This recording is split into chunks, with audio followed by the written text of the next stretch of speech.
ওর উপর আমার শক্তির কোনো প্রভাব কেন পড়ছে না? হে মুরলীধারী শ্যাম সুন্দর, আমি আমার কর্মের প্রায়শ্চিত্ত করার এই একটাই সুযোগ পেয়েছি, তা ব্যর্থ হতে দেবেন না। ফিরে আসুন। দেবী তুলসী, এই মুহূর্তে বিচলিত হলে চলবে না।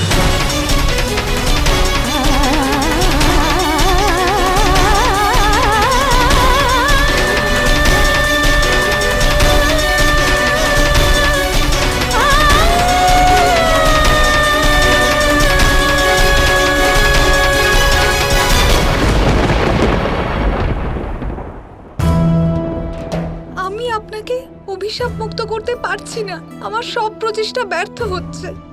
আপনিই বলুন আমি কি করি? কৃষ্ণকে ফেরানোর জন্য অনন্ত ভালোবাসার প্রয়োজন হয় দেবী তুলসী। তাহলে এবার আমি কি করব? আমার প্রেম অনন্ত হবে কি করে? এবার আমাকে করতে হবে, আমাকে আমার প্রতিশ্রুতি পালন করতে হবে দেবী তুলসী। কোন প্রতিশ্রুতি? আমি বুঝলাম না। আপনি আমাকে অনন্ত সময়ের জন্য আপন করে নিন।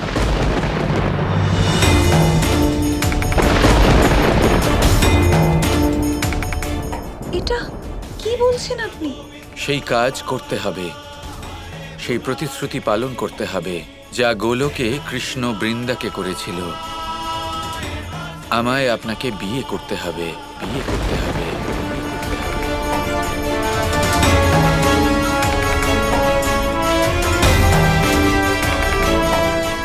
বিবাহ? আমাকে? এসব কি বলছেন আপনি? প্রেম ফিরে পেতে, রাধাকে রক্ষা করতে এটাই একমাত্র উপায়। তার মানে এটার এই অর্থ আজ আমার সেই ইচ্ছা পূর্ণ হবে যা আমি এত বছর ধরে চেয়েছি। হ্যাঁ দেবী তুলসী, এমন বিবাহ হবে যা এই ব্রহ্মাণ্ডে আজ পর্যন্ত কখনো হয়নি। এ কি মহাদেব, শ্রীকৃষ্ণ দেবী তুলসীর সাথে বিবাহ করতে চলেছে? হ্যাঁ গৌরী, এটা একটা অসাধারণ বিবাহ হবে, আর এই বিবাহের ফলে সম্পূর্ণ সংসারের কল্যাণ হবে। দেখো, আগামী সময়ে এই দৈব বিবাহ সংসারের জন্য বরদান হবে।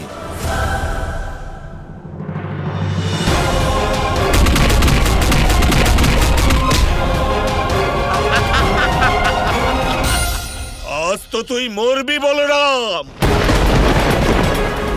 এই অসুরের সামনে আমার সব শক্তি ক্ষীণ হয়ে যাচ্ছে কেন? হয়তো এই সংকেতের একটাই অর্থ, ওর মৃত্যু আমার হাতে লেখা নেই। কিন্তু তাও আমাকে রাধাকে ছাড়িয়ে নিয়ে যেতেই হবে।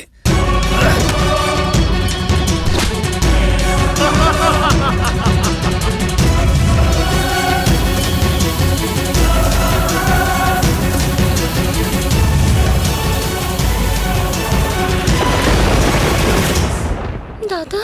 রাধা, তুমি ঠিক আছো তো? হ্যাঁ দাদা, কিন্তু কিন্তু আপনি একা কেন? বাকিরও তো আসার কথা ছিল সাহায্যের জন্য। ও কোথায় আছে? আমি সব বলবো রাধা, কিন্তু এখন আমাকে যেতে হবে।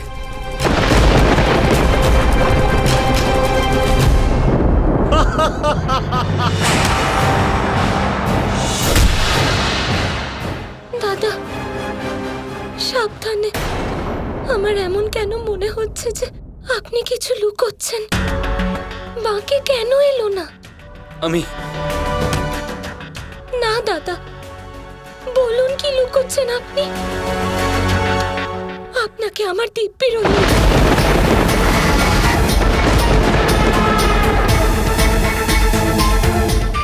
রাধা আসলে ওই বাঁকে বিহারী তুলসীর সাথে বিবাহ করতে গেছে।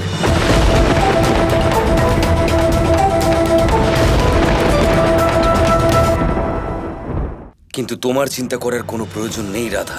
এখন আমি এসে গেছি তো এখানে, এবার আমি সব ঠিক করে দেব। তোমাকে নিশ্চিন্ত থাকতে হবে। দাদা, বাকি আমার সাথে ছলনা করলো।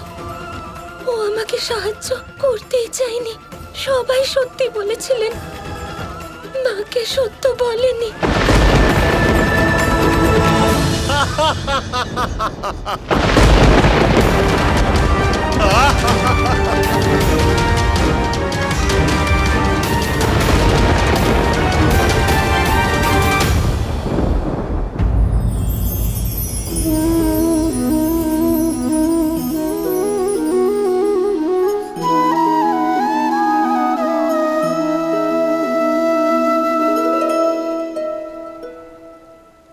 আর আমার বিবাহ এই জগতের সবচেয়ে সুন্দর বিবাহ হবে। আমি শুধু এই কামনাই করি।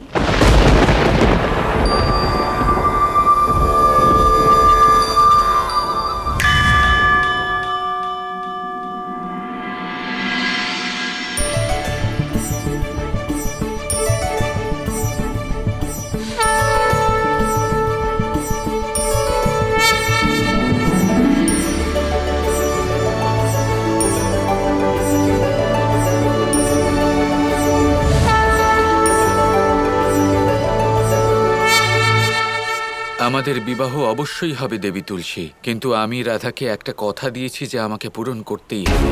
আমি তাকে কথা দিয়েছিলাম যে আমি ওকে রক্ষা করব। আমাকে যত তাড়াতাড়ি সম্ভব ওখানে যেতেই হবে। যদি এতে কিছুমাত্র বিলম্ব হয় তাহলে অনর্থ হয়ে যেতে পারে। আমি রাধার প্রেম আর ওর বিশ্বাস কখনো ভাঙতে পারবো না। আর আমাদের বিবাহের বিষয় বললে, আমাদের বিবাহ কিছুটা এমন হবে যা এই সংসার অনন্তকাল পর্যন্ত মনে রাখবে। এমন একটা বিবাহ যা ব্রহ্মাণ্ডে কখনো কেউ দেখেনি। আপনার যা উচিত মনে হয় ওটাই করুন। আমি শুধু আপনার হতে চাই কৃষ্ণ। আর আপনি আমার অবশ্যই হবেন। আর এমন ভাবে হবেন যে এই সংসার আপনাকে সমর্পণের প্রতীক বলে মনে করবে। আমি বুঝলাম না কৃষ্ণ। এই বিবাহের পরে এই সংসারের যে ব্যক্তি আমার প্রতি নিজের ভালোবাসা ব্যক্ত করতে চাইবেন, সমর্পিত করতে চাইবেন, তাকে সবার আগে আপনার কাছে আসতে হবে।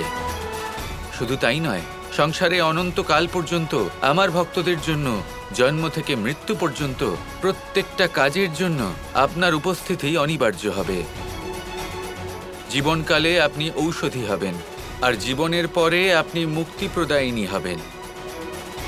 আপনার পবিত্রতা আর আপনার সমর্পণ সমগ্র সংসারে অমর হয়ে থাকবে।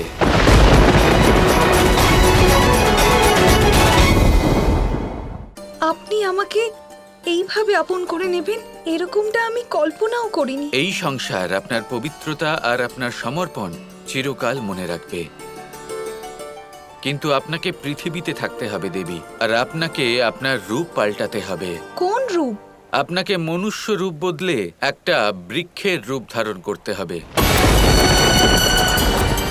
কিন্তু তা কেন? আমি আর রাধা তো আপনার সাথে গোলকেই দেখা করব, কিন্তু পৃথিবীতে মানুষের মাঝে আপনাকে একটা বৃক্ষের রূপেই থাকতে হবে। আর আমি এই বিবাহ আপনার তুলসী বৃক্ষের রূপের সাথেই করতে চাই। কিন্তু বিবাহ তো আমি নিজের এই স্বরূপে কৃষ্ণের সাথে শুধু করতে চাই। আমি তো শুধুই প্রেমের একটা অংশ, কৃষ্ণ হলেন উনি। আমার দেওয়া অভিশাপের জন্যই আপনি এই রূপ পেয়েছেন।